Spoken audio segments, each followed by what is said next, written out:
का निःशुल्क ज्योतिष परामर्श केंद्र में आप सबका स्वागत है। साथ साथ 24 रविवार जैसी कि हमारी चर्चा हो रही थी चौथे घर में चंद्रमा के प्रभाव के बारे में।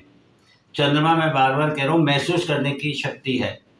अब ये महसूस करने से चौथे घर से जो हम देखते हैं जिसका कारक ग्रह है, हमारा शरीर 75% पानी से बना हुआ है और चंद्रमा की कर्क राशि जल तत्व की राशि है, यानी चंद्रमा हमको सबसे ज़्यादा प्रभावित करता है।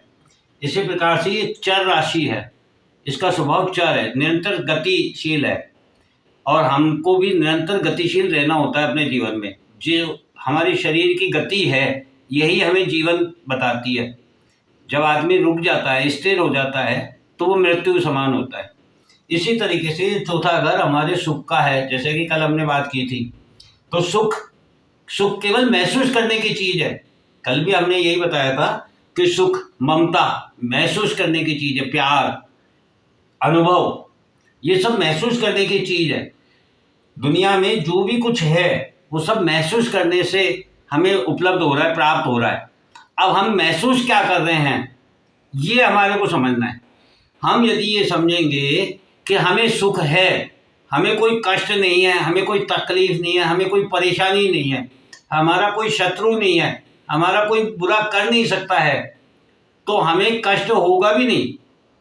क्योंकि प्रभु के राम के समय से जिस प्रकार से बताया गया है, हर सिक्के के दो पहलू होते हैं। इसी प्रकार से प्रभु राम के समय में भी यदि राम को जन्म लेना पड़ा तो उसका कारण रावण था।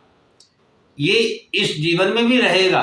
लोग आपकी बुराई भी कर सकते हैं, लोग आपका अपयश भी कर सकते हैं, लोग आपके लिए विरोध भी कर सकते हैं, लोग आपके शत्रु भी हो सकते हैं।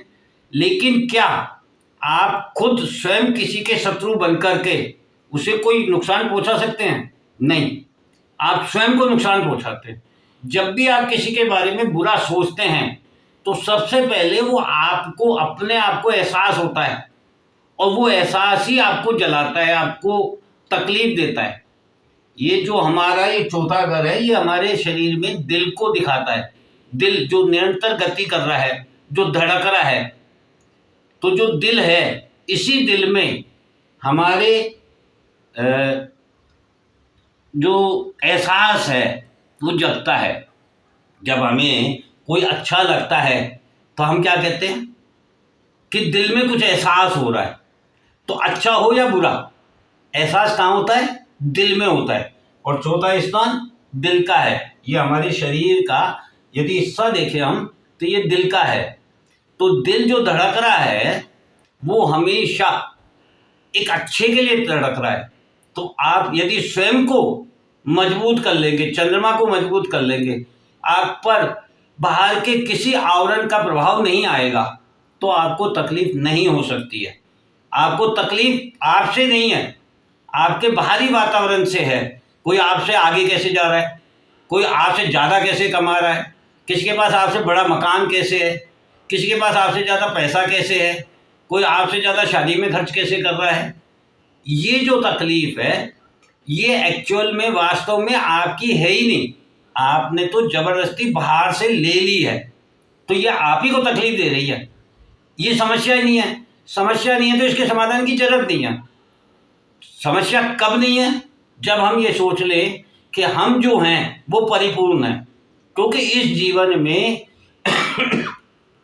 कोई भी एक दूसरे से समांतर नहीं हो सकता। हर आदमी के आगे एक आदमी और होगा, हर दौड़ में एक व्यक्ति आगे होगा।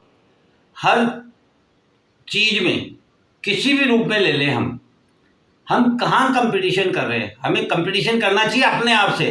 कल मैं कहाँ था, आज मैं कहाँ हूँ, कल मुझे कहाँ होना है। जब ये विचार हमारा होगा तो हमारा कोई शत्रु नहीं होगा, हमारी किसी से दुश्मनी नहीं होगी, कोई हमारी बुराई नहीं, हम किसी की बुराई नहीं करेंगे, कोई हमारी बुराई क्यों करेगा। बस यही एहसास है। ये चंद्रमा के द्वारा हो सकता है। आपको मेरी बातें मजाक लगेगी लेकिन इस पर इतनी बड़ी चर्चा है, मैं निरंतर आपको इसके बारे में बताऊंगा और एक दिन आप खुद मानेंगे कि हाँ वास्तव में जितनी भी समस्याएं हैं वो हमारे मन के कारण है, बाहरी वातावरण के कारण है और कोई समस्या नहीं है। जय हिंद, जय भारत।